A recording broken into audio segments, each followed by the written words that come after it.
जैसे 5 तत्व बीज से वृक्ष उगाते हैं, वैसे ही 5 इंद्रियां चित्त से कर्म रूपी वृक्ष उगाती हैं। याद रखने वाली बात यह है कि वृक्ष जो होता है बीज से उगने वाला, उस पर जो फल आते हैं वो हमेशा कर्म के अनुसार ही आते हैं, यानी कि कर्म रूपी बीज के अनुसार ही आते हैं। सुप्रभात, मैं हूं प्रतिबिंब शर्मा आपके साथ। सबसे पहले नजर मुख्य गतिविधियों पर।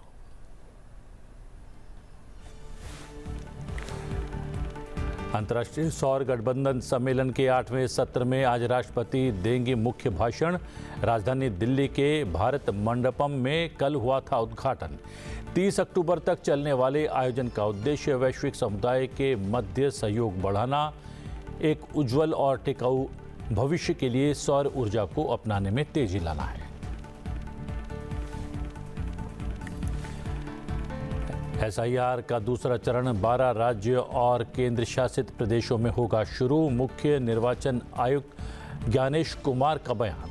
7 फरवरी 2026 को किया जाएगा अंतिम मतदाता सूची का प्रकाशन। उपराष्ट्रपति CP राधाकृष्णन आज से तमिलनाडु के 3 दिन के दौरे पर। उपराष्ट्रपति का पदभार संभालने के बाद अपनी इस पहली यात्रा के दौरान वो कोयम्बटूर, तिरुप्पुर, मदुरै और रामनाथपुरम में विभिन्न कार्यक्रमों में लेंगे हिस्सा। चक्रवात मोंथा ने आंध्र प्रदेश के तटीय इलाकों में दी दस्तक, भीषण तूफान की आशंका। प्रधानमंत्री नरेंद्र मोदी ने आंध्र प्रदेश के मुख्यमंत्री को किया फोन। सभी एजेंसियों को हाई अलर्ट पर रहने का दिया निर्देश, हर संभव मदद का भी किया वादा।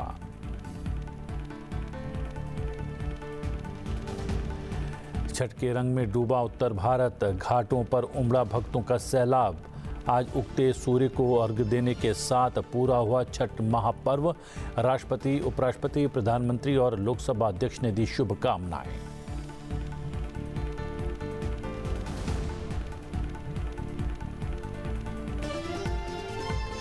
उषा अर्घ्य के साथ ही 4 दिवसीय महापर्व छठ आज संपन्न हो गया। उगते सूर्य को अर्घ्य देने के साथ 36 घंटे का निर्जला उपवास भी समाप्त हो गया। राष्ट्रपति द्रौपदी मुर्मू ने राष्ट्रपति भवन में छठ पूजा समारोह में हिस्सा लिया। इस अवसर पर राष्ट्रपति ने देशवासियों को शुभकामनाएं दी और खुशहाली और समृद्धि के लिए सूर्य देव से प्रार्थना की। वहीं राजस्थान के कोटा में बिहार नवयुवक समिति द्वारा आयोजित छठ महापर्व के आयोजन में लोकसभा अध्यक्ष ओम बिरला सम्मिलित हुए। इस दौरान अपने अनुभव को उन्होंने सोशल मीडिया पर साझा किया।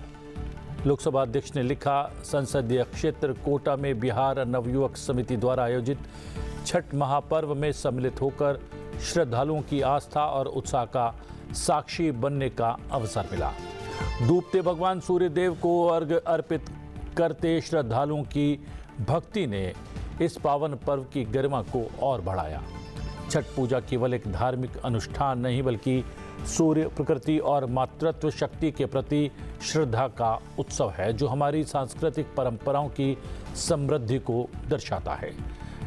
छठी मैया से प्रार्थना है कि वो सभी के जीवन में सुख, शांति और समृद्धि का प्रकाश फैलाए।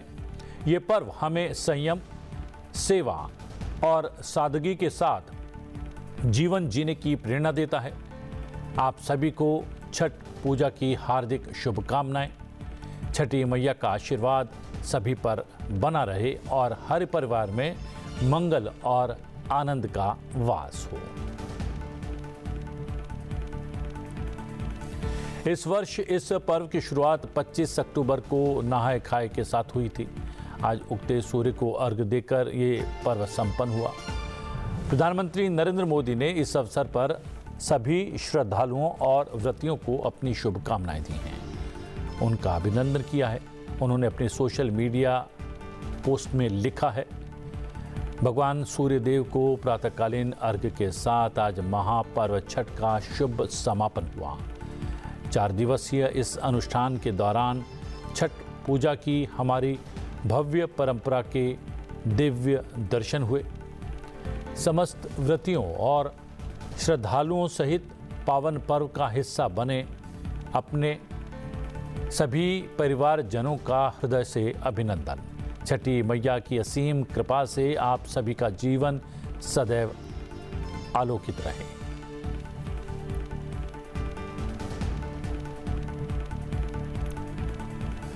जी हाँ, वरिष्ठ पत्रकार राकेश शुक्ला जी हमारे साथ जुड़ गए हैं। हमने जो है फॉर्मेट में थोड़ा सा बदलाव किया है। कल से हम न केवल सभी तमाम सुर्खियां आप तक पहुंचाएंगे, सभी समाचार जो हैं सुप्रभात में आपके साथ साझा करेंगे, साथ ही साथ वरिष्ठ पत्रकार के साथ हम समीक्षा भी करेंगे। राकेश जी, बहुत बहुत सुप्रभात है आपको। और छठ का महापर्व आज संपन्न हो गया। प्रधानमंत्री, राष्ट्रपति, उपराष्ट्रपति, लोकसभा अध्यक्ष सभी ने शुभकामनाएं दी हैं।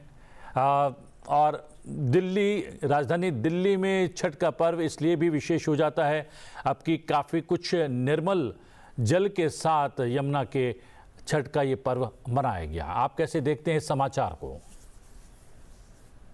प्रतिबिंब जी नमस्कार। दरअसल जो हमारे यहाँ के भारतीय तीज और त्योहार हैं उनका सीधा संबंध प्रकृति से होता है, और जो छठ पर्व भी हुआ है वो भी सीधे सीधे प्रकृति से जुड़ा हुआ है। निर्जल व्रत रखकर जो भारतीय नारियां हैं वो प्रकृति की ही पूजा कर रही हैं। सूर्य से लेकर जल तक ये प्रकृति से जुड़े हुए वो तत्व हैं, जैसा आपने आरंभ में ही कहा कि उसके बगैर जीवन नहीं है। इन तत्वों को संरक्षित रखने में भारतीय नारियों का एक लगातार सतत प्रयास चल रहा है।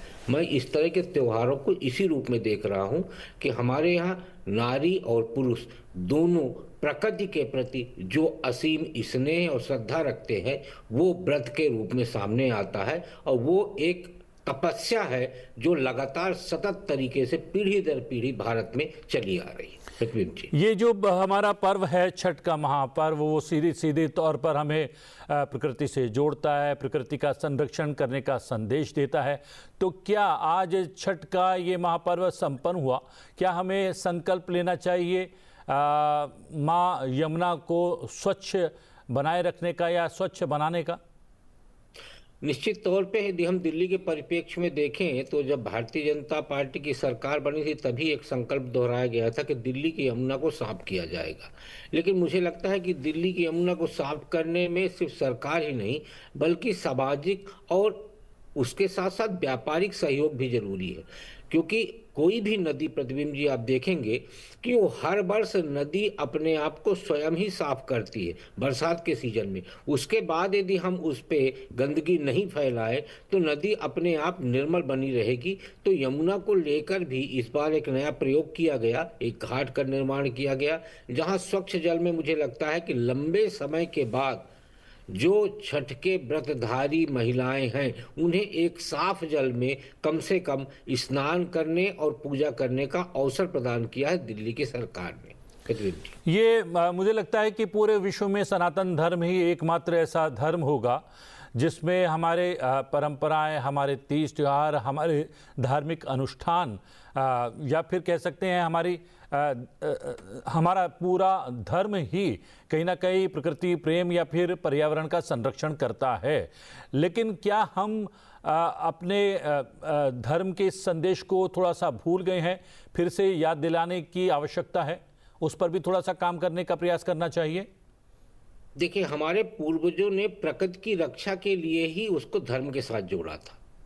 हम वृक्ष पूजा करते हैं, हम जल पूजा करते हैं, हम सूर्य की पूजा करते हैं, हम चांद की पूजा करते हैं।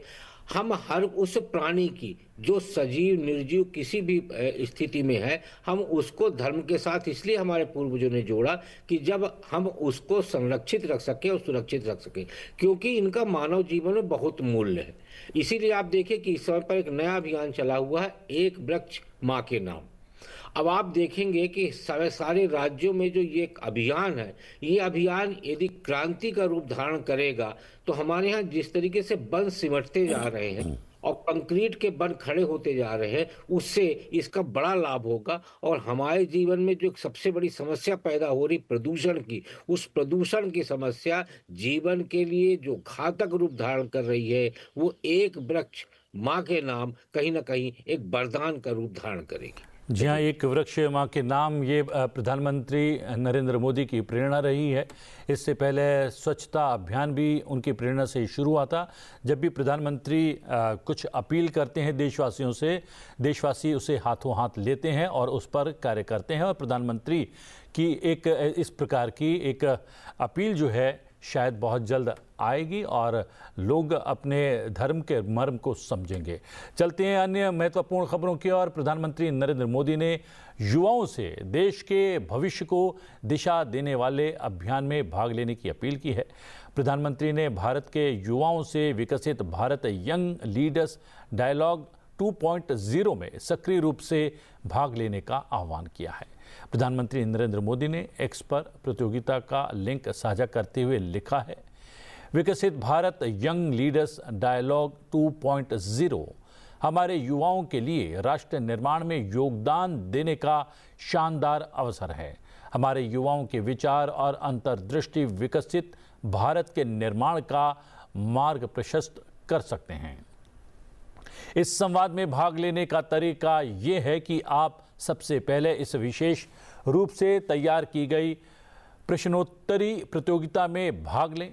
मैं आप सभी से ऐसा करने का आग्रह करता हूं। हम आपको बता दें कि विकसित भारत यंग लीडर्स डायलॉग 2.0 10 से 12 जनवरी 2026 को आयोजित होने वाला है, जिसकी तैयारियां अभी से शुरू हो चुकी हैं।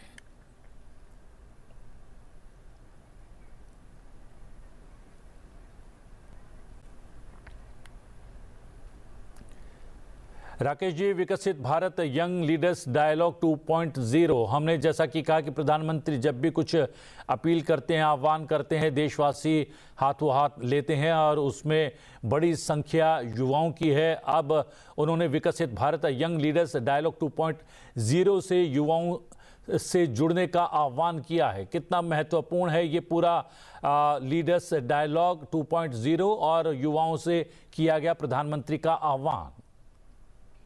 2014 में जब देश के प्रधानमंत्री की बागडोर माननीय नरेंद्र मोदी जी ने संभाली, उसके बाद से ही वो युवाओं को आगे बढ़ाने की दिशा में सबसे सतत तरीके से काम करने वाले प्रधानमंत्री साबित हुए।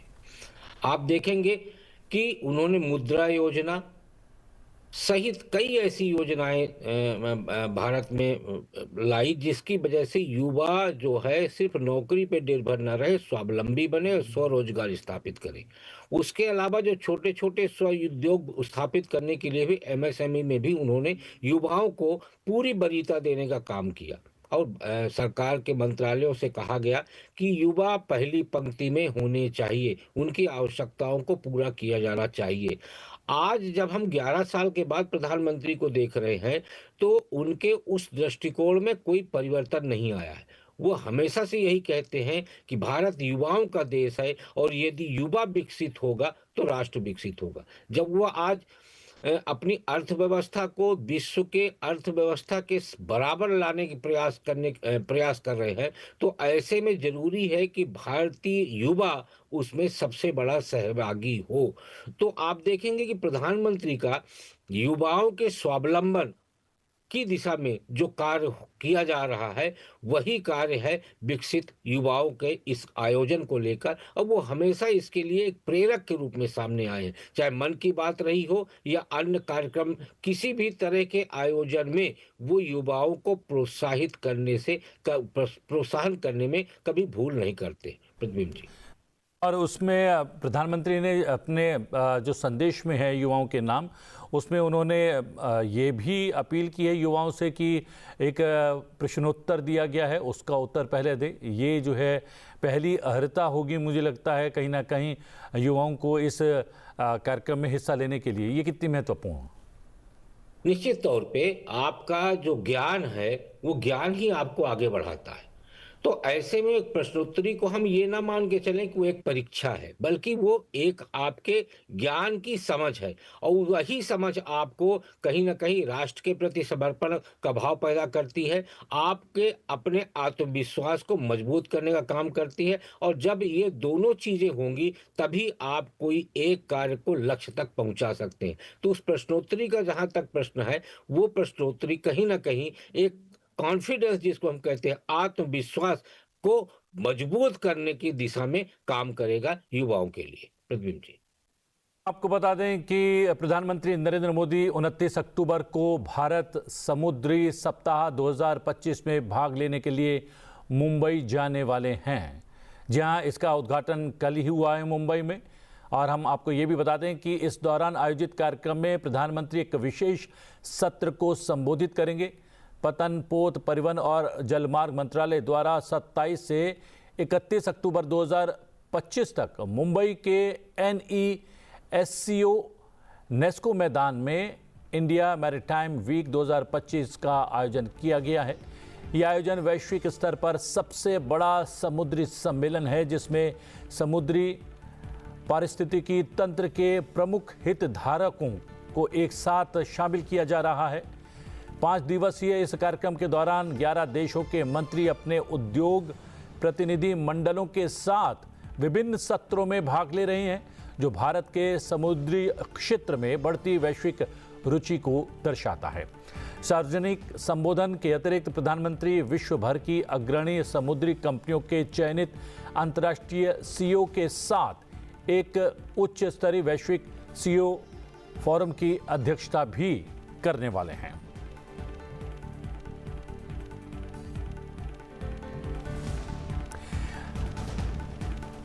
अंतर्राष्ट्रीय सौर गठबंधन सम्मेलन के 8वें सत्र की मेजबानी राजधानी दिल्ली कर रही है। यह सम्मेलन राजधानी के भारत मंडपम में कल से शुरू हो चुका है। 30 अक्टूबर तक चलने वाले इस आयोजन का उद्देश्य वैश्विक समुदाय के मध्य सहयोग बढ़ाना है और एक उज्जवल और टिकाऊ भविष्य के लिए सौर ऊर्जा को अपनाने में तेजी लाना है। राष्ट्रपति द्रौपदी मुर्मू आज नई दिल्ली के भारत मंडपम में अंतर्राष्ट्रीय सौर गठबंधन सभा के 8वें सत्र में मुख्य भाषण देने वाली हैं।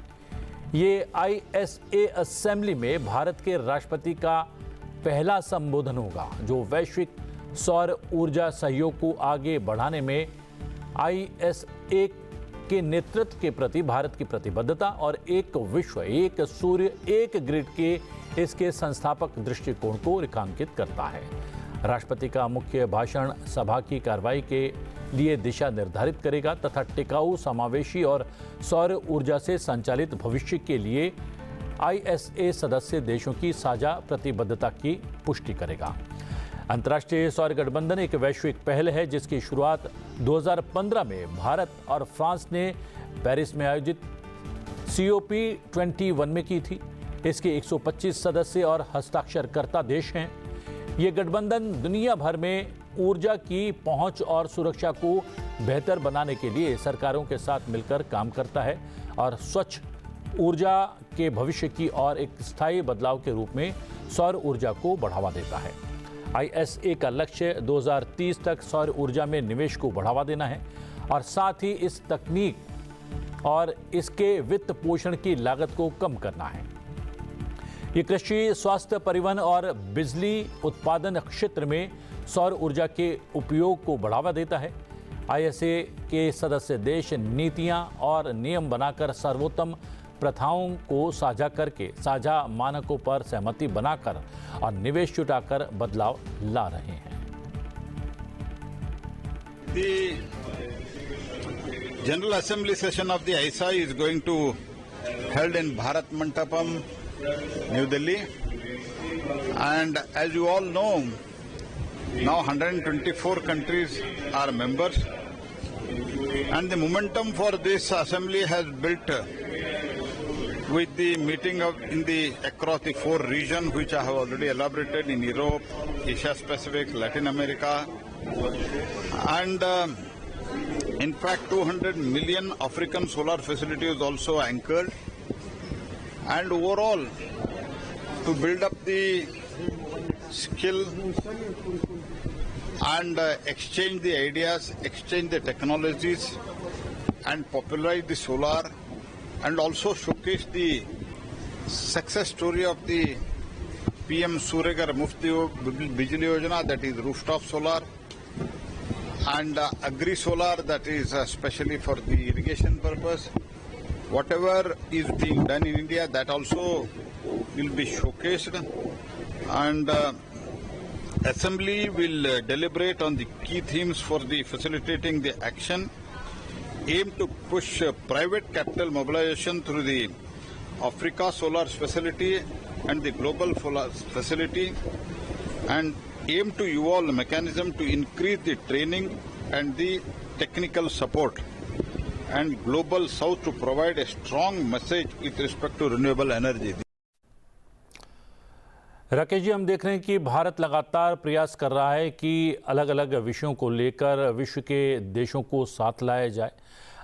दो अलग अलग खबरें हमने आपके साथ साझा भी की हैं, अपने दर्शकों के साथ भी साझा की हैं। पहली बात कर लेते हैं जो मुंबई में कल से मैरीटाइम वीक शुरू हुआ है। 5 दिवसीय इस कार्यक्रम के दौरान 11 देशों के मंत्री अपने उद्योग प्रतिनिधि मंडलों के साथ विभिन्न सत्रों में हिस्सा ले रहे हैं, जो भारत के माना जा रहा है कि समुद्री क्षेत्र में विभिन्न देशों की या फिर वैश्विक रुचि को दर्शा रहा है। और प्रधानमंत्री का कल वहां पर होना और प्रधानमंत्री का जो है विश्व भर की अग्रणी समुद्री कंपनियों के चयनित अंतर्राष्ट्रीय सीईओ के साथ एक उच्च स्तरीय फोरम की अध्यक्षता करना कितना महत्वपूर्ण है?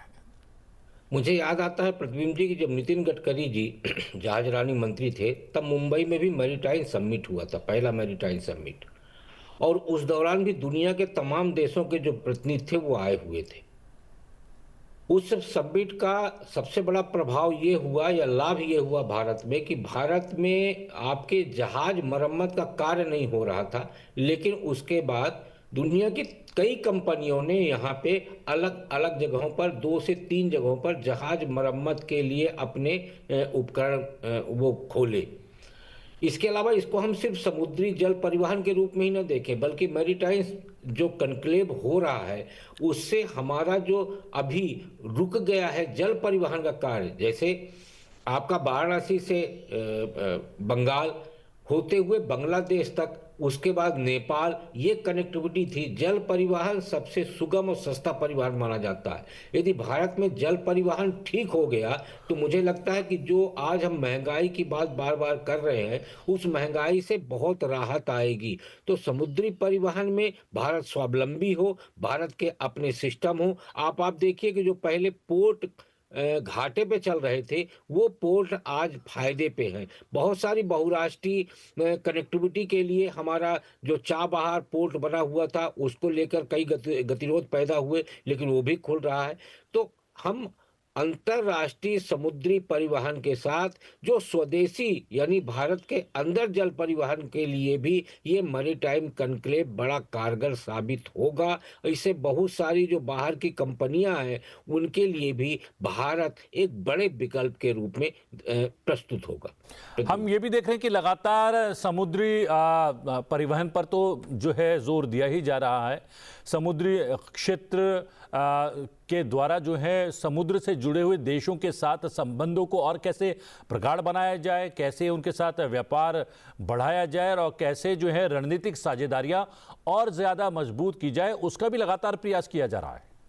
हाँ, निश्चित तौर पे, क्योंकि समुद्री परिवहन में हमारे सामने एक जो बड़ी समस्या आई थी पाकिस्तान, क्योंकि हम जब रास्ता देखते हैं तो हमारे लिए एक पाकिस्तान का रूट ही आता है, लेकिन रसिया के साथ हमारा जो ट्रांसपोर्टिंग होगा, समुद्री मार्ग होगा, उसके लिए भी हमने वैकल्पिक मार्ग तैयार किया था। बांग्लादेश के साथ अब हालात ठीक नहीं है, लेकिन जब शेख हसीना वहाँ देश का कमान अपने हाथ में ली हुई थी तो भारत और बांग्लादेश के बीच में भी एक परिवहन की व्यवस्था की गई थी। तो अंतर्राष्ट्रीय स्तर पे भी यदि आप देखेंगे कि समुद्री परिवहन को लेकर प्रधानमंत्री नरेंद्र मोदी की पहल से चाइना, रसिया ये और अरब कंट्री के देश, इनके बीच में भारत के साथ बड़ी नजदीकी बढ़ी थी समुद्री परिवहन को लेकर, जो सैन्य के दृष्टि से भी और व्यापार की दृष्टि से, दोनों दृष्टि से भारत के लिए बड़ा अनुकूल स्थितियां तैयार की गई थी। प्रतिबिंब जी।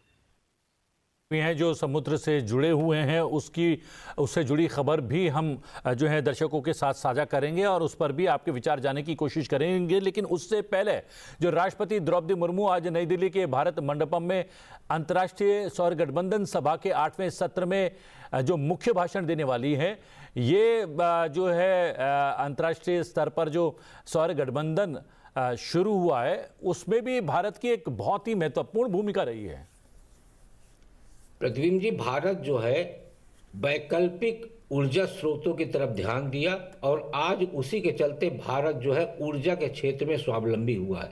एक समय था जब हम जल विद्युत परियोजनाओं पे पूरी तरह निर्भर थे और उसके चलते एक बड़े बिजली संकट का सामना भारत कर रहा था। उससे हमारा उद्योग प्रभावित हो रहा था, हमारा जनजीवन प्रभावित हो रहा था। लेकिन 2014 के बाद प्रधानमंत्री नरेंद्र मोदी जी की तरफ से सबसे ज्यादा फोकस किया गया सोलर पे, सौर ऊर्जा पे उनकी तरफ से जो एक सूत्रीय कार्य किया गया, उसी के चलते आज हम स्वावलंबी हुए हैं। दुनिया के उन तमाम देशों के साथ कदम ताल मिला के चल रहे हैं कि ऊर्जा के क्षेत्र में भारत स्वावलंबी हुआ है।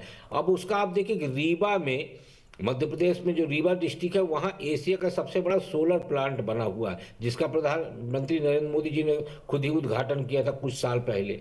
इसके अलावा अब भारत में जो ऊर्जा का इतना बड़ा भंडार हमारे पास आ चुका है कि हम ईवी यानी कि इलेक्ट्रिक व्हीकल को प्रोत्साहित कर रहे हैं। उसका कारण यही है कि यदि हम इलेक्ट्रिक व्हीकल को प्रोत्साहित करेंगे तो ईंधन को लेके जो हमारी निर्भरता दूसरे देशों पे है, पेट्रोलियम पदार्थ पे जो हम 12 लाख करोड़ हर साल दूसरे देशों को देते हैं, वो हमारा बचत होगा। और उसी की दिशा में जो रेल इंजन हो गए और हमारे वाहन हो गए, रोज के जीवन में उपयोग होने वाली जो विद्युत है उसकी खपत, ये सारी चीजें हमने विंड और सोलर पे, विंड से भी ज्यादा हमने सोलर पे फोकस किया है और उसका बड़ा सकारात्मक परिणाम भारत के पक्ष में आया है। प्रतिबिंब जी, भारत की अंतर्राष्ट्रीय सौर गठबंधन को लेकर प्रतिबद्धता भी है और जो है एक उद्देश्य भी है, एक विश्व एक सूर्य एक ग्रिड का। इसको लेकर क्या कुछ हुआ है और क्या इस 8वें सत्र में कुछ इस पर भी कोई बड़ा फैसला हो सकता है? निश्चित तौर पे जब भी कई देश एक साथ एक मंच पे आते हैं तो उसका एजेंडा पहले से ही तय होता है। और क्योंकि अब देखा गया है कि भारत भी ऊर्जा के क्षेत्र में बड़े सकारात्मक प्रयास किया है, उसके नतीजे भी सामने आए हैं, तो स्वाभाविक है कि दुनिया की टेक्नोलॉजी भी हमें मिलेगी, हमारी टेक्नोलॉजी दुनिया के कई देश स्वीकार करेंगे। तो ये जो एक बड़ा प्लेटफॉर्म होता है, उस बड़े प्लेटफॉर्म पे जो दुनिया के तमाम देश के लोग, तमाम देश के राजनयिक आते हैं, टेक्नोलॉजी वाले लोग आते हैं, तो एक दूसरे के लिए कहीं ना कहीं लाभकारी सहमति ही बनती है। प्रतिबिंब जी, जी हाँ, और कहीं ना कहीं हम बता दें कि ये बहुत बड़ा गठबंधन है और भारत और फ्रांस ने पेरिस में आयोजित COP21 में इसकी शुरुआत की थी, इसकी नींव रखी थी और इसके 125 सदस्य और हस्ताक्षरकर्ता देश हैं। और ये गठबंधन दुनिया भर में ऊर्जा की पहुंच और सुरक्षा को बेहतर बनाने के लिए सरकारों के साथ मिलकर काम करता है। ये सरकारों के साथ मिलकर काम करने का जो प्रयास जो है वो लगातार उस पर जोर दिया जा रहा है मोदी सरकार के द्वारा, ये कितना महत्वपूर्ण है? जब सरकार ईमानदार होती है तभी तो सरकारों के साथ मिलकर काम करने की बात की जाती है। हमारी ईमानदारी पे जब जनता को संदेह नहीं होता तो इसलिए प्रधानमंत्री नरेंद्र मोदी क्यों कहते हैं कि आप सरकार के साथ सहयोग करिए और सरकार आपका सहयोग करेगी। वो हमेशा ये नहीं कहते कि हर काम सरकार करेगी। आप देखेंगे कि नरेंद्र मोदी जी की जो कार्य पद्धति है वो कहीं ना कहीं ये जताती है कि कार्य आप करिए, सरकार एक टूल के रूप में आपके साथ खड़ी रहेगी। यानी कार्य समाज को करना है और सरकार उसकी सहयोगी बनेगी। इसके पहले की धारणा ये बना दी गई थी कि सारा काम सरकार ही करेगी, आपको आराम से बैठना। ये दोनों धारणाओं में जब तक जन सहभागिता नहीं आएगी तब तक किसी भी काम को आप परिणति तक नहीं पहुंचा सकते। तो इसीलिए वो कहते हैं कि ऊर्जा, भारत सरकार ऊर्जा का संरक्षण भी करती है, ऊर्जा का उत्पादन भी करती है और लोगों से ऊर्जा का दुरुपयोग न किया जाए इसका आह्वान भी करती है। यानी एक सिस्टमेटिक तरीके से कार्य हो रहा है कि उत्पादन बढ़ाना है, खर्च भी करना है लेकिन अपव्यय नहीं करना है। तो ये आप सारी चीजों को देखें तो सरकार और समाज इन दोनों के बीच में एक तालमेल बना के चलने का प्रयास हमेशा से प्रधानमंत्री नरेंद्र मोदी का रहा है। बड़ी बात यह है कि सौर ऊर्जा उत्पादन में जन भागीदारी भी तय करने का प्रयास लगातार सरकार के द्वारा किया जा रहा है। चलते हैं सुप्रभात की अन्य महत्वपूर्ण खबरों की ओर। उपराष्ट्रपति सीपी राधाकृष्णन आज से तमिलनाडु के 3 दिन के दौरे पर रहेंगे। उपराष्ट्रपति का पदभार संभालने के बाद अपनी इस पहली तमिलनाडु की यात्रा के दौरान वो कोयम्बटूर, तिरुप्पुर, मदुरा और रामनाथपुरम में विभिन्न कार्यक्रमों में हिस्सा लेने वाले हैं। उपराष्ट्रपति सेशेल्स से आज सीधे कोयम्बटूर पहुंचेंगे। उपराष्ट्रपति का कोयम्बटूर हवाई अड्डे पर स्वागत किया जाएगा। कोयम्बटूर नागरिक मंच उपराष्ट्रपति का कोयम्बटूर जिला लघु उद्योग संघ में अभिनंदन करेगा। उपराष्ट्रपति टाउन हॉल निगम भवन में महात्मा गांधी की प्रतिमा पर श्रद्धांजलि अर्पित करेंगे। इसके बाद उपराष्ट्रपति कोयम्बटूर के पेरूर मठ में शांता लिंगा रामासामी आदि गलर के शताब्दी समारोह में हिस्सा लेंगे। उपराष्ट्रपति शाम को तिरुप्पुर पहुंचने वाले हैं और महात्मा गांधी और तिरुप्पुर कुमारन की प्रतिमाओं पर पुष्पांजलि अर्पित करेंगे। कल की बात करें तो उपराष्ट्रपति कल यानी बुधवार 29 अक्टूबर को तिरुप्पुर में एक सम्मान समारोह में हिस्सा लेंगे और शाम को मदुरै के मीनाक्षी अम्मन मंदिर में पूजा अर्चना करेंगे। उपराष्ट्रपति गुरुवार यानी 30 अक्टूबर को रामनाथपुरम जिले के पसुमपोन में मुथुरा मिलिंगा थेवर जयंती कार्यक्रम में शामिल होने वाले हैं।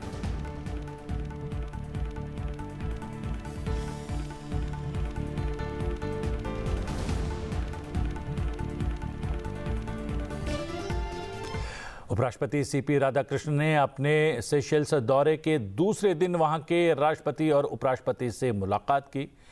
इन मुलाकातों के दौरान द्विपक्षीय और क्षेत्रीय मुद्दों पर विशेष चर्चा हुई।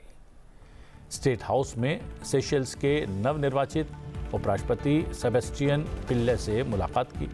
इस दौरान भारत सेशेल्स के साझा विरासत, संस्कृति और लोगों के आपसी तालमेल पर आधारित बहुआयामी संबंधों पर चर्चा हुई। उपराष्ट्रपति ने सेशेल्स के उपराष्ट्रपति सेबेस्टियन पिल्ले को उनके सफल कार्यकाल के लिए शुभकामनाएं दी। इससे पहले उपराष्ट्रपति सीपी राधाकृष्णन ने सेशेल्स के राष्ट्रपति डॉक्टर पैट्रिक हार्मिनी के साथ मुलाकात की।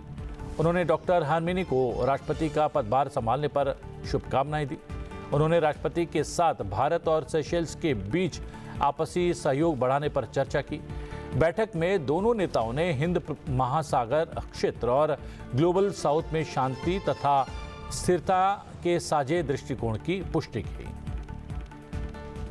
The Honorable Vice President of India, Shri C.P. Radhakrishnan, is on a visit to Seychelles on the occasion of the swearing-in ceremony of the newly elected President, Dr. Patrick Hermini. The Vice President arrived in Seychelles yesterday afternoon.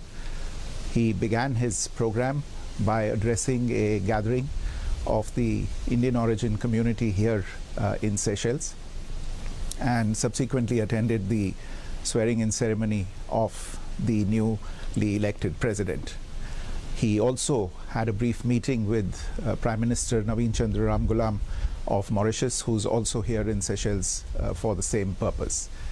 This morning, Vice President called on the newly sworn-in President, Dr. Hermini, and conveyed to him greetings and good wishes from the people and government of India.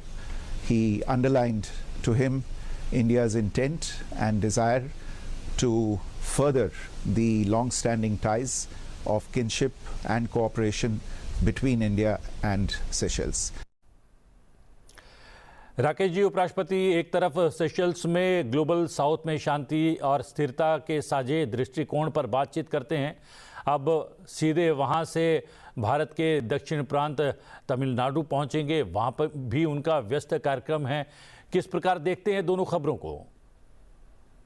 देखिए, उपराष्ट्रपति का विदेश दौरा, वहाँ जिस तरीके से बातचीत होती है, स्वाभाविक तौर पे जो छोटे छोटे देशों को हमेशा से नज़रअंदाज किया गया, लेकिन आप देखेंगे कि केंद्र में नरेंद्र मोदी के नेतृत्व वाली सरकार बनने के बाद से आपको याद होगा कि 2014 से 19 और 19 से 24 के बीच में हर नेता को किसी न किसी कंट्री में भेजा गया और कई ऐसी कंट्रियों के साथ भी संबंध बनाए गए या सुधारे गए जिन कंट्रियों में भारत का कोई प्रतिनिधि कभी गया ही नहीं था। सेशल्स के साथ तो भारत के पहले से ही संबंध मधुर रहे हैं। उपराष्ट्रपति जी की तरफ से निश्चित तौर पे उन संबंधों में और मजबूती आएगी।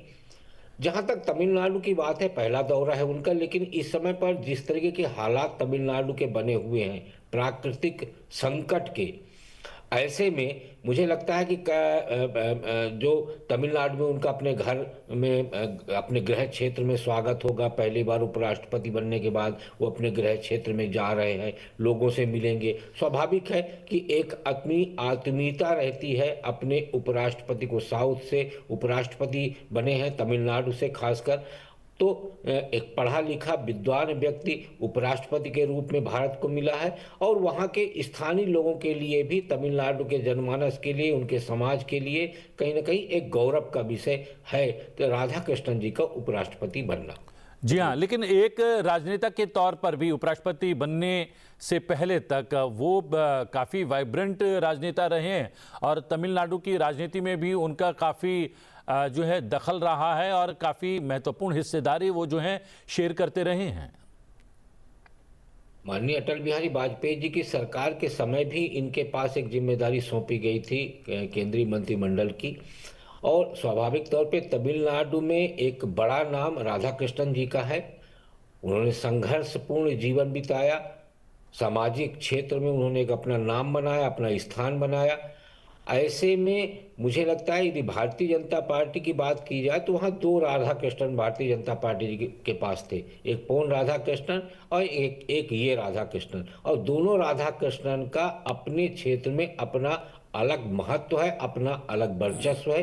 तो इसलिए इनका जो प्रशासनिक अनुभव है वो प्रशासनिक अनुभव तो काफ़ी पुराना है इनके पास, क्योंकि पहले भी केंद्र सरकार में काम करने का अनुभव है और अब उपराष्ट्रपति, उस अनुभव के आधार पे ही उपराष्ट्रपति के रूप में इनका कार्य और बेहतर तरीके से प्रस्तुत हो पाएगा। प्रद्युम्न जी, और अब बात कर लेते हैं लोकसभा अध्यक्ष ओम बिरला के कोटा प्रवास की। लोकसभा अध्यक्ष ओम बिरला ने कोटा विश्वविद्यालय में ऑडिटोरियम और परीक्षा अनुभाग के सेलर के निर्माण कार्य का भूमि पूजन और शिलान्यास किया। इस अवसर पर लोकसभा अध्यक्ष ने कहा कि विश्वविद्यालय की स्थापना से लेकर अब तक ये संस्थान शिक्षा, खेल और अनुसंधान के क्षेत्र में निरंतर आगे बढ़ा है और 20 वर्षों में अपनी विशिष्ट पहचान बनाई है। विश्वविद्यालय परिसर में बनने वाला आधुनिक सभागार परीक्षा अनुभाग और सौर ऊर्जा परियोजना संस्था की प्रगति को नई दिशा देगा। ये प्रयास विश्वविद्यालय को अधिक सक्षम और आत्मनिर्भर बनाएगा। लोकसभा अध्यक्ष ने भरोसा जताया कि आने वाले समय में कोटा विश्वविद्यालय नवाचार, अनुसंधान और कौशल आधारित शिक्षा का प्रमुख केंद्र बनेगा। अपनी 20 वर्ष की यात्रा के अंदर अपनी प्रामाणिकता स्थापित की है। कोटा विश्वविद्यालय बनाने की मांग बहुत लंबे समय से कोटा विद्यार्थी करते आए थे और 2003 में ये सपना पूरा हुआ और इस सपने के साथ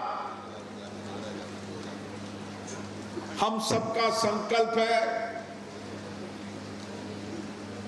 कि हम कोटा विश्वविद्यालय को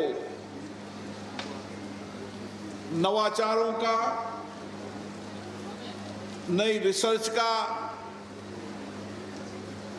नए अनुसंधानों का और ज्ञान और कौशलता का केंद्र बनाएं। इस बीच विदेश मंत्री एस जयशंकर ने सोमवार को आतंकवाद को एक निरंतर और विनाशकारी खतरा बताते हुए अंतर्राष्ट्रीय समुदाय से इसके प्रति शून्य सहिष्णुता का रुख अपनाने का आग्रह किया है।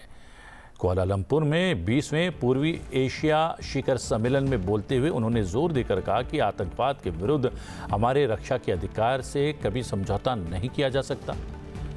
शिखर सम्मेलन में को संबोधित करते हुए विदेश मंत्री एस जयशंकर ने यह भी कहा कि आतंकवाद एक सतत और विनाशकारी खतरा बना हुआ है। विश्व को शून्य सहनशीलता का रवैया अपनाना चाहिए। इसमें किसी भी प्रकार की दुविधा की कोई गुंजाइश नहीं है। आतंकवाद के विरुद्ध हमारे रक्षा के अधिकार से कभी समझौता नहीं किया जा सकता। उन्होंने वैश्विक समुदाय से इसके विरुद्ध सामूहिक कार्रवाई करने का आग्रह किया। विदेश मंत्री एस जयशंकर ने दक्षिण पूर्व एशियाई राष्ट्रीय संघ हिंद प्रशांत पर आसियान दृष्टिकोण और 1982 के संयुक्त राष्ट्र समुद्री कानून सम्मेलन के अनुरूप समुद्री सहयोग को बढ़ाने के लिए भारत की प्रतिबद्धता दोहराई। उन्होंने इस अवसर पर घोषणा की कि वर्ष 2026 को आसियान भारत समुद्री सहयोग वर्ष के रूप में मनाया जाएगा। यूक्रेन और गाजा में संघर्ष का उल्लेख करते हुए डॉक्टर एस जयशंकर ने गाजा शांति योजना का स्वागत किया और यूक्रेन में शत्रुता को शीघ्र समाप्त करने के भारत के आह्वान को दोहराया। क्षेत्रीय संपर्क पर विदेश मंत्री ने कहा कि भारत ने इस वर्ष मार्च में म्यांमार में आए भूकंप के दौरान प्रथम प्रतिक्रियाकर्ता के रूप में कार्य किया। उन्होंने भारत म्यांमार थाईलैंड त्रिपक्षीय राजमार्ग परियोजना पर अपनी प्रतिबद्धता दोहराई।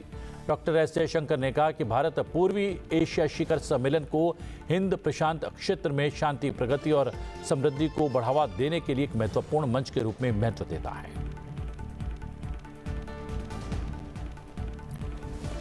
वहीं विदेश मंत्री एस जयशंकर ने आसियान शिखर सम्मेलन में भाग लेने के लिए मलेशिया के अपने दौरे के दौरान आसियान समिट से इतर न्यूजीलैंड के प्रधानमंत्री क्रिस्टोफर लक्सन और मलेशिया के विदेश मंत्री मोहम्मद हाजी हसन के साथ अलग अलग बैठकें की।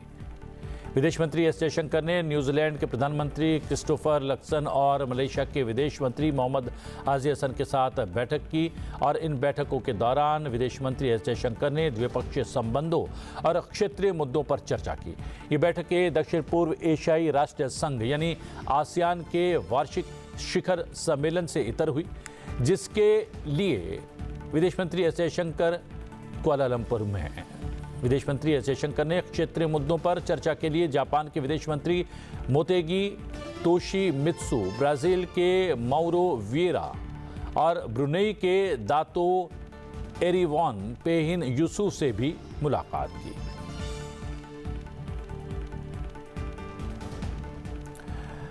कल ही एक बयान आया था राकेश जी, प्रधानमंत्री नरेंद्र मोदी का, और उन्होंने वर्चुअली संबोधित किया था आसियान देशों के सम्मेलन को और उन्होंने कहा था कि 21वीं सदी भारत और आसियान देशों की होगी। और वहीं पर उसी मंच का प्रयोग करते हुए विदेश मंत्री का सभी देशों से आतंकवाद को लेकर सख्त रुख अपनाने का आह्वान करना, अपील करना कितना महत्वपूर्ण? देखिए, इसके पीछे दुनिया में आतंकवाद के प्रति एकजुटता लाने का सबसे बड़ा जो माध्यम बना वो भारत बना है।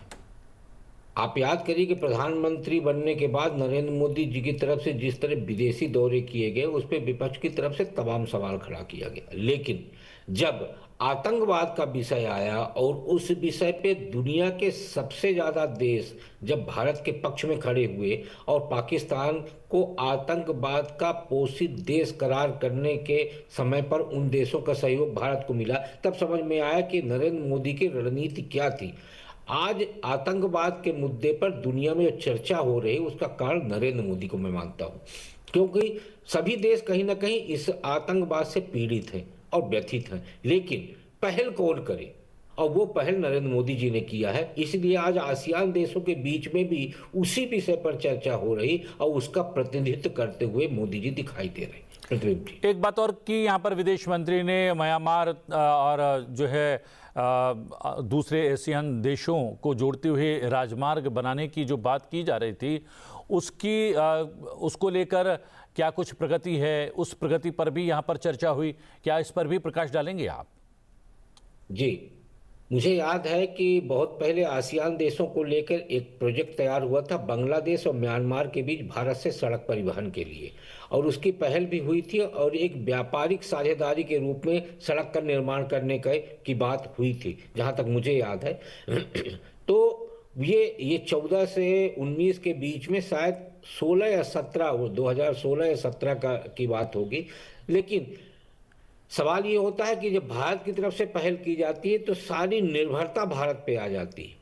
तो बांग्लादेश और म्यांमार की जो सड़क परिवहन के लिए दिल्ली से ढाका बस का परिवहन करने का और व्यापारिक ट्रक आवागमन के लिए भी, ट्रांसपोर्टिंग के लिए भी पहल की गई थी। मुझे लगता है वही प्रोजेक्ट जो प्रधानमंत्री नरेंद्र मोदी जी के शुरुआती कार्यकाल में था, शायद उसी प्रोजेक्ट को आगे बढ़ाने की दिशा में ये विचार किया जा रहा है और म्यांमार और भारत के बीच में एक फिर से सड़क परिवहन की मार्ग के लिए की दिशा में बढ़ा जा रहा है। प्रतिबिंब जी। जी हाँ, निर्वाचन आयोग से जुड़ी हुई एक महत्वपूर्ण खबर साझा कर लेते हैं दर्शकों के साथ। निर्वाचन आयोग ने कहा है कि बिहार के बाद अब देश के 12 राज्यों और केंद्र शासित प्रदेशों में विशेष गहन पुनरीक्षण की कवायद शुरू की जाएगी। जी हाँ, मुख्य निर्वाचन आयुक्त ज्ञानेश कुमार ने कहा कि SIR का प्रमुख उद्देश्य योग्य मतदाता का नाम सूची में शामिल करना है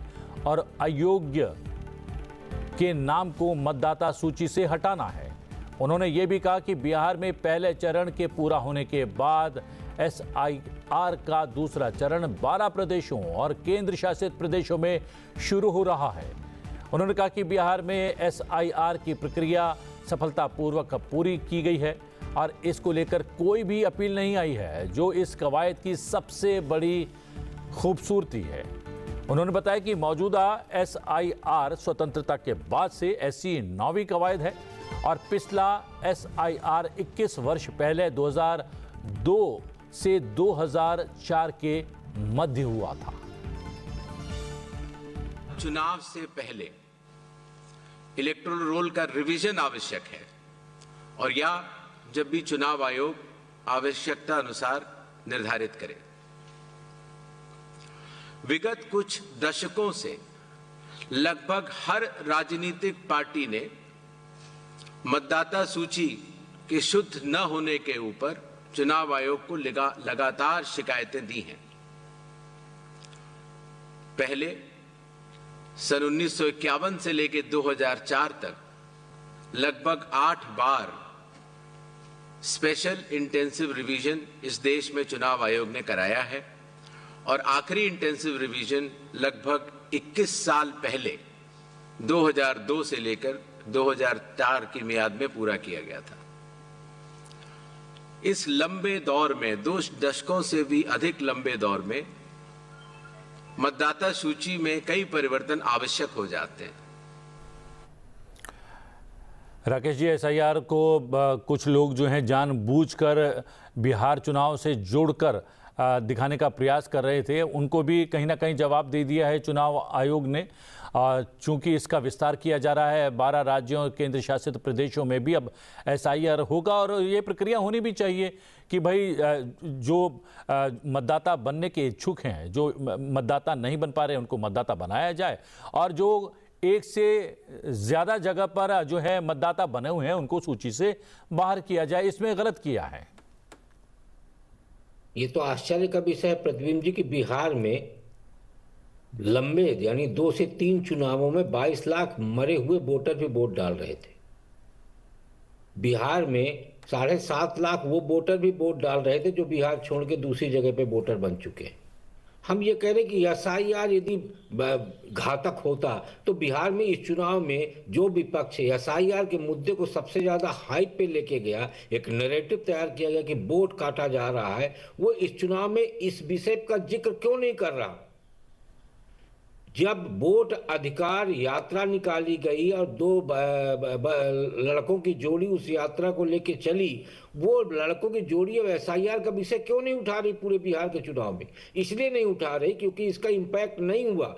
जैसे ज्ञानेश जी बोल रहे हैं, 65 लाख ऐसे मतदाताओं का नाम काटा गया जो बिल्कुल ही फर्जी टाइप से थे। फर्जी से तात्पर्य मेरा है जो विस्थापित कर गए थे, जो मर चुके थे, या जिनके पास मतदाता बनने का प्रमाण नहीं था। तो वो 65 लाख लोगों को लेके ये सुप्रीम कोर्ट भी मामला पहुंचा। सुप्रीम कोर्ट की तरफ से कहा गया कि आप सारे 65 लाख लोगों का नाम सार्वजनिक करिए।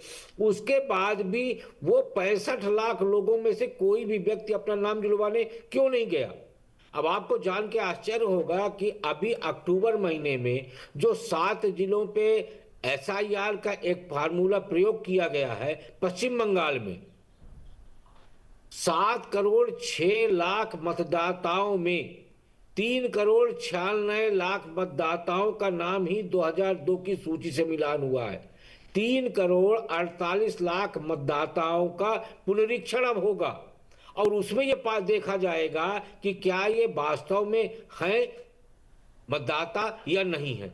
तो अब आप सोचिए कि एक राज्य में जहां 3 करोड़ 48 लाख मतदाता संदेह के दायरे में हो, वहां क्या एसआईआर देश में होना चाहिए या नहीं होना चाहिए? सीधे तौर पर ये जो प्रक्रिया पूरी जो है मतदाता सूची के शुद्धिकरण की है और शुद्धिकरण बहुत ही वाजिब है और लाजमी भी है। आपने समय निकाला राकेश जी और प्रमुख खबरों की महत्वपूर्ण समीक्षा की। समय देने के लिए बहुत बहुत धन्यवाद।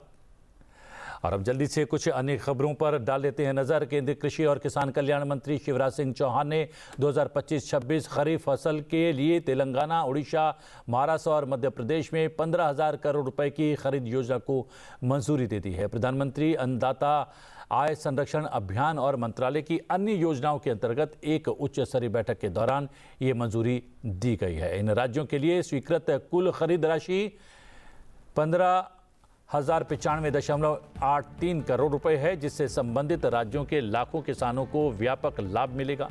मंत्रालय ने तेलंगाना से 4,400 मीट्रिक टन से अधिक मूंग, 100% उड़द और 25% सोयाबीन की खरीदी को भी मंजूरी दी है। ओडिशा से 18,470 मीट्रिक टन अरहर की खरीदी को मंजूरी दी गई है। केंद्र ने महाराष्ट्र से 33,000 मीट्रिक टन मूंग, 3,25,680 मीट्रिक टन उड़द और 18,50,700 मीट्रिक टन सोयाबीन की खरीदी को भी मंजूरी दी गई है। इसके अलावा मध्य प्रदेश से लगभग 22,21,632 मीट्रिक टन सोयाबीन की खरीदी की जाएगी। ये मंजूरियां किसानों को उनकी उपज का बेहतर मूल्य दिलाने और बाजार के उतार चढ़ाव से उनकी आय को सुरक्षित रखते हुए सुनिश्चित करने के लिए दी गई है। केंद्र सरकार ने इलेक्ट्रॉनिक्स कलपुर्जा विनिर्माण योजना के तहत मिले कुल 249 प्रस्तावों में से 7 परियोजनाओं को मंजूरी दे दी है। इलेक्ट्रॉनिक्स और सूचना प्रौद्योगिकी मंत्री अश्विनी वैष्णव ने ये जानकारी उपलब्ध करवाई है। इलेक्ट्रॉनिक्स एवं सूचना प्रौद्योगिकी मंत्री ने बताया कि मंजूर प्रस्तावों में प्रिंटेड सर्किट बोर्ड यानी motherboard, base camera module, copper laminate और पॉलीप्रोपिलीन फिल्म के निर्माण से संबंधित परियोजनाएं शामिल हैं। इन परियोजनाओं में कुल 5,532 करोड़ रुपए का निवेश प्रस्तावित है और इनमें करीब 5,195 लोगों को रोजगार मिलने की उम्मीद है। इस योजना के तहत अब तक कुल 1,15,000 करोड़ रुपए के निवेश प्रस्ताव हासिल हुए हैं। योजना के पहले चरण की समय सीमा 30 सितंबर को खत्म हो गई थी। हालांकि पूंजीगत उपकरणों के लिए आवेदन की खिड़की फिलहाल खुली हुई है और ये योजना देश में घरेलू इलेक्ट्रॉनिक्स विनिर्माण पारिस्थितिकी को मजबूत करने और वैश्विक आपूर्ति श्रृंखला में भारत की हिस्सेदारी बढ़ाने के उद्देश्य से शुरू की गई है। In case of multi-layer PCBs, we will have 20% of our domestic demand met by these plants. In case of camera module, approximately 15% of our domestic demand will be met by these plants. In case of copper-clad laminates, right now we are importing practically. Domestic production is very negligible. This will meet 100% of our domestic demand. Our domestic demand, copper laminate, 100% of our, this is the copper laminate, this copper laminate. 100% of our domestic demand we will meet. Then polypropylene film is again completely imported. This polypropylene film, this is again completely imported. चक्रवात मोंथा ने आंध्र प्रदेश के तटीय इलाकों में दस्तक दे दी है। इसके एक गंभीर चक्रवाती तूफान में बदलने की आशंका भी बन गई है और बंगाल की खाड़ी के ऊपर बने निम्न दबाव के क्षेत्र के और गहराने के साथ ही चक्रवात तूफान आंध्र प्रदेश के तटवर्ती इलाकों में दस्तक दे चुका है। इसके साथ ही सोमवार को 6 राज्यों आंध्र प्रदेश, उड़ीसा, तमिलनाडु, तेलंगाना, पश्चिम बंगाल और केरल में भारी बारिश का दौर भी शुरू हो गया है। मौसम विभाग के मुताबिक मोंथा के आज गंभीर चक्रवाती तूफान में बदलने के आसार हैं और ये शाम तक यानी कि शाम या रात तक मछलीपट्टनम और कलिंगपट्टनम के बीच आंध्र प्रदेश के तटीय बंदरगाह क्षेत्र काकीनाडा से टकरा सकता है और मौसम विभाग के मुताबिक इस दौरान 110 किलोमीटर प्रति घंटे की अधिकतम गति से हवाएं चल सकती हैं। आंध्र प्रदेश के मुख्यमंत्री चंद्रबाबू नायडू ने चक्रवात मोंथा के खतरों को देखते हुए अधिकारियों को आवश्यक एहतियाती कदम उठाने के निर्देश दिए हैं। प्रधानमंत्री नरेंद्र मोदी ने भी मुख्यमंत्री चंद्रबाबू नायडू से फोन पर बात करके चक्रवात से निपटने की तैयारियों के बारे में जानकारी ली। प्रधानमंत्री ने आंध्र प्रदेश को हर संभव मदद का वादा किया है। मोंथा चक्रवात के मद्देनजर आंध्र प्रदेश के अलावा अन्य राज्यों में भी पूरी सतर्कता बरती जा रही है। तटवर्ती इलाकों से 50,000 से ज्यादा लोगों को सुरक्षित स्थानों पर पहुंचाया जा चुका है। राष्ट्रीय आपदा प्रतिक्रिया बल और SDRF की टीमें भी किसी भी स्थिति से निपटने के लिए मुस्तैद हैं। अभिनेता मनोज जोशी किसी परिचय के मोहताज नहीं हैं। सैकड़ों फिल्मों में विविध किरदार निभाने के साथ साथ वो नाटकों की दुनिया में भी एक समर्पित कलाकार हैं। उनके अभिनय से सजा एक महानाटक है चाणक्य, जिसकी 1700 से अधिक प्रस्तुतियां देश भर में हो चुकी हैं।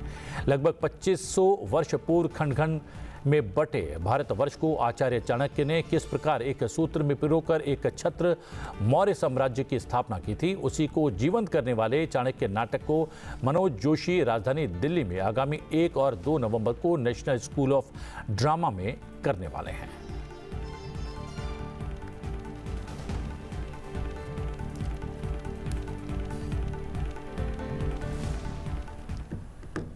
काफी ड्रामा किए, काफी ड्रामा देखे, लेकिन एक नाटक चाणक्य ये नाटक नहीं है। मैं ये कहूंगा कि ये भारत के गौरवशाली सुवर्ण इतिहास का सजीव अनुभव है। और मैंने आंखों से जब ये प्रस्तुति देखी तब ऐसा लगा जैसे आचार्य चाणक्य समय की सीमाएं लांघकर हमारे सामने खड़े। उनका कहा गया एक और 2 नवंबर को नेशनल स्कूल ऑफ ड्रामा के प्रांगण में अभिमंच ये जो थिएटर है, उस थिएटर में चाणक्य नाटक के 2 प्रयोग रोज़ हो रहे हैं, 3 बजे और 7 बजे। 1 नवंबर को 3 बजे 7 बजे, 2 नवंबर को 3 बजे और 7 बजे। ये जो 4 शो हैं ये खासकर मैं दिल्ली में कर रहा हूँ और ये शोज़ मैं हमारे सिंदूर ऑपरेशन में जितने भी आर्मी के और सारे वीरों को ये मैं समर्पित कर रहा हूँ, जिन्होंने चाणक्य नीति की जो युद्ध नीति है, जो कूटनीति है, उसके हिसाब से शत्रु को किस तरह से परास्त कर दिया। और छठ एक ऐसा पर्व जिसमें समाहित है एक पूरी संस्कृति जो लोकाचार का दर्पण है। एक ऐसा पर्व जिससे समाज का हर तबका जुड़ा है। ये पर्व है सामूहिकता का और सामाजिक समरसता का, लोक और पारंपरिक गीतों और धुनों का। आज इस पर्व के समापन पर हम आपको छोड़े जाते हैं इससे जुड़ी झलकियों के साथ। मुझे दीजिए आज्ञा, बने रहिए संसद टीवी के साथ।